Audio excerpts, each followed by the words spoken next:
My good friend Ann Coulter joins us now to tell us why. She has some theories, I think, on why the media is doing such a horrible job of covering the Las Vegas shooting. Ann, a bang-up column. I read it earlier today, reread it tonight, and you're right. The media can put Matt Lauer on a jet and fly him all the way to Las Vegas, but they can't seem to ask some very simple questions about what actually happened last Sunday night. Yes, they're terrified the narrative will change. They found the motive. He's white. That's all we need to know. He's a white male. Don't give us any other information. You must avoid doing any investigations. But, meanwhile, this is how conspiracy theories develop. They won't tell us why. Who was that woman screaming, "You're all going to die," 45 minutes before the shooting started? They won't tell us about the girlfriend. They won't tell us why he's wired $100,000 or why he did not wire $100,000 to the Philippines recently. And then they sit back and say, "Oh, well, these conspiracy theories." Well, no, okay, maybe it's just a crazy guy. And maybe it was a crazy woman screaming, "You're all going to die." It probably was. But if you're not going to have the slightest interest in finding out, I mean, the one thing I'm sure of is that the media does not want to know anything. They do not want the narrative to change. No, they don't. And in fact, that very quick claim of responsibility by the Islamic State on Monday morning and the exceedingly quick refutation from the FBI left a lot of us wondering, well, hold on. The ISIS says it was them, and it came from a source that I guess has been wrong once and right the rest of the time. How did the FBI so quickly determine it wasn't ISIS, and why did they push that out so quickly? Maybe it wasn't, and I want to know what actually happened. But you're right. Immediately became all these memes like America's white man problem and how America silently accepted the rage of white men. I've even had callers to the show who said, well, most serial killers, most of these killers are white. Nope. And you're right. You list them all off. It's not true.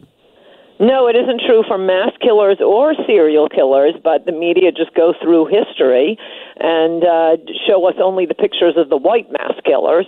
But I mean, just of the ones I think listed by U.S. News just this week, the last 10 biggest mass killings, I don't know, in the last whatever number of years, 4 of the 10 were committed by immigrants or the child of an immigrant. And when it was the Pulse nightclub in Orlando, Pulse nightclub, Cho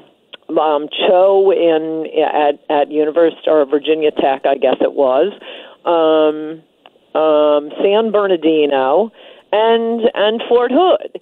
So I mean, immigrants aren't 40% of the country. They're definitely punching above their weight, and that's just in terms of immigrants, not even specifically Muslims. But what do you think it is that they think they're going to find out about this? I mean, I wonder myself if we're ever going to know, because this guy was all over the place. I mean, yes, he was on Valium, but usually Valium is to prescribe, In fact, I had an interesting theory from our friend John Lott, who said maybe since he's been planning this apparently for months, maybe many, many months, maybe a year or more, maybe he started taking the Valium to control his anxiety as he planned this thing. Maybe that's why he went to the doctor. That is interesting, but wouldn't you like to know? Yeah, I'd like to know. I mean, it seems unlikely that anyone else was involved, largely because you usually don't get 2 psychopaths. But did anybody else go into his room? We checked in last Thursday. I do love that it's the British press that got the photos of the room. Yep. I mean, I also salute the police chief of Las Vegas for his contempt for the press, saying they're going to find out who did it. But, wow, if you want to know what's going on in America, you really got to check the British press. No, the Daily Mail and others have been great. But you're right. The 100,000 that he wired to the Philippines, we may not know everything about it because maybe it was wired to her parents, the girlfriend's parents. Maybe it was wired in her name. Maybe it had nothing to do with it. But why won't they tell us? I know. Why won't they tell us what they know? And by the way, Ann, over the last half dozen years or so, there's been a real difference. Some law enforcement agencies have figured out, and I think this is the answer. Let's go out and tell everybody as much as we possibly can, as soon as we can, as often as we have to.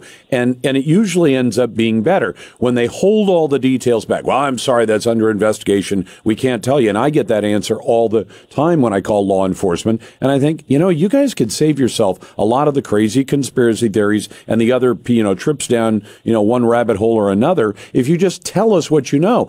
The guy is dead. There's not going to be a criminal case. And you telling us things is not going to change the facts you find on the ground, like who was in the hallway, and how, That's a really good point. Why do they have to keep all this secret? Well, only if they think there were other conspirators who got away, I guess. And I don't really blame thus far, and maybe I should be, but law enforcement, other than the immediate announcement this was not terrorism, but I do blame the press. I mean, they're not even asking the questions. They're not even raising this, and we're waiting to talk to the girlfriend who lived with him for the past 2 years to find out what she knew, how he changed his behavior. Had they broken up? Why wasn't she with him? Why didn't he go to the Philippines with her? Who were his friends?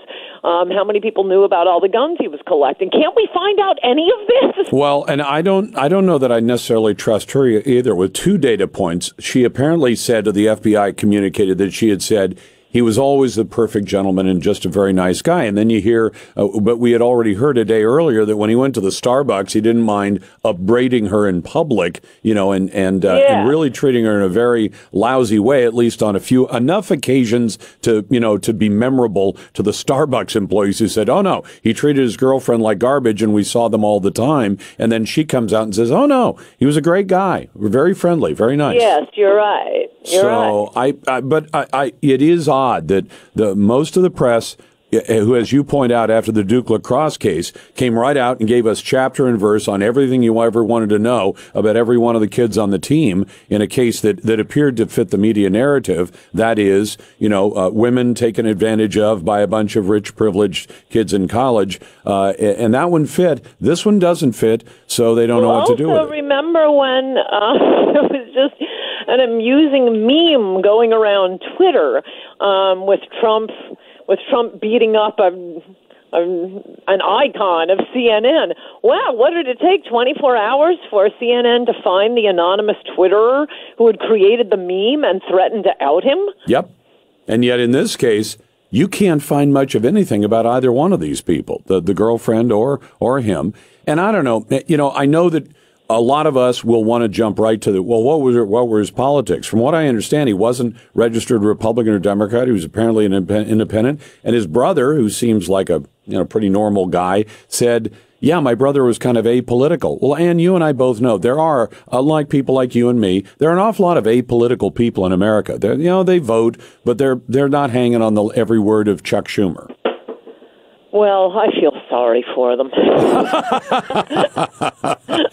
Well, it will be interesting to see how they handle it from this point out, whether they totally lose interest in it. But I also think they see the possibility that they can help push the Democrats over the top in some kind of new gun control. And I really think that's what it is. We have to always, I'm using this metaphorically, always keep your powder dry. But I got to tell you, when the Democrats controlled the House and the Senate and the presidency after Newtown, after Sandy Hook, little kids being killed. If the Democrats couldn't get through any gun restrictions, I don't think they're going to get it through now, particularly because everything they're talking about wouldn't have changed anything. Nope. And by the way, Ann, that's the same thing I've been telling people for the last week. They said, well, if we let them get anywhere with bump stocks, then it'll be a slippery slope. And I said, look, they couldn't get it done when Obama was in office with a House and Senate. So I would I'm still waiting for Republicans to do something about the mentally ill.